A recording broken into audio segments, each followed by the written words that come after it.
Comme dernière vidéo de ma série Adieu l'hiver, j'ai décidé de vous présenter mon ménage de printemps, tout simplement parce que c'est une manière pour moi de faire une coupure entre l'hiver et le printemps. C'est vraiment là où je vais prendre du temps pour faire mon ménage de fond en comble, trier mes vêtements, ceux que je garde, ceux que je garde pas, ceux que je veux donner, laver, faire l'échange entre mes vêtements d'hiver et de printemps-été si on veut. Donc c'est vraiment un moment pour moi de comme repartir à neuf si on veut pour la nouvelle saison. Donc j'espère que cette vidéo là saura vous inspirer pour faire de même dans votre chambre parce que ça fait tellement du bien comme de remettre toutes les choses en ordre puis comme de faire le ménage parce que je vais vous avouer là, que moi pendant l'hiver je fais tellement pas attention à ma chambre puis à mon ménage, je me laisse vraiment aller tandis que au printemps puis en été, je fais un petit peu plus attention, je place mes choses, j'aime ça changer un petit peu de décoration puis tout ça.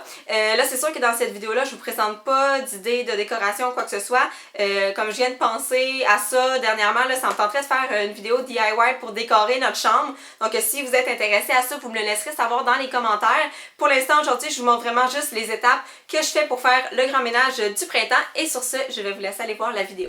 La première étape, ce sera évidemment de faire le grand ménage. Donc avant de venir tout nettoyer, ça va être important de venir ranger toutes nos choses. Donc moi, je me laisse vraiment aller. Fait que c'est vraiment l'étape qui me prend le plus de temps de tout remettre à leur place. Puis surtout avec toutes mes choses de prof qui traînent à la maison, j'ai des livres et des piles de feuilles à n'en plus finir.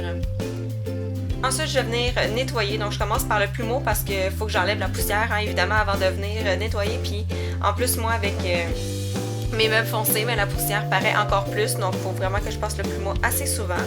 Puis je venais prendre une petite lingette de lissol pour venir nettoyer les surfaces que j'utilise assez souvent, donc tous mes meubles. Je vais aussi nettoyer les poignées de porte que je vous ai pas montré, mais c'est quelque chose que je touche assez souvent, donc c'est important de le nettoyer. Puis je vais venir laver aussi mes miroirs.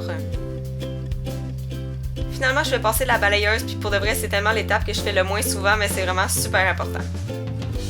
L'étape que je préfère, c'est l'étape où est-ce que je vais sélectionner les vêtements que je vais garder et que je vais donner parce qu'il y en a souvent qui me font plus parce que je grandis ou je grossis un petit peu durant l'hiver. Puis je vais aussi sélectionner les vêtements que je vais ranger dans une boîte pour l'été, puis je vais sortir des vêtements qui sont un petit peu plus estivaux. Alors voilà le résultat de ma chambre après avoir fait le grand ménage de printemps. Je suis venue mettre un petit push-push de Febreze là, pour avoir l'impression que c'est encore plus propre et que ça sent super bon. Donc j'espère que je vais être capable de garder ma chambre comme ça. Pour de vrai, j'ai tellement tendance à me laisser traîner. Mais c'est tellement beau, une chambre propre, puis une chambre qui sent bon, puis une chambre qui est toute rangée. J'espère que ça va continuer comme ça. Merci d'avoir regardé ma vidéo, j'espère que ça vous a plu. Laissez-moi savoir dans les commentaires si vous aussi vous faites un grand ménage du printemps et si vous êtes intéressé à une vidéo DIY pour des décors, des décorations de chambre, laissez-le moi savoir en laissant un pouce en l'air à la vidéo et on se revoit très bientôt. Bye!